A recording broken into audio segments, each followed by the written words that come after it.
स्वामी, भक्त येऊन त्यांची दुखणी तुम्हाला सांगतात, तर त्यांच्या दुःखाचा, त्यांचा आक्रोश याचा भार होत असेल ना तुम्हाला, आणि तो भार आपण हलका करावा असंही तुम्हाला वाटत असेल.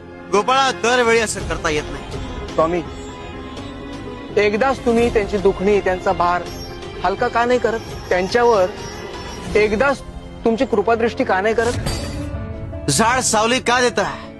स्वामी, अहो या झाडाचं ते कर्तव्यच आहे ना. अरे पण त्या करता ते सक्षम बनतं कसं?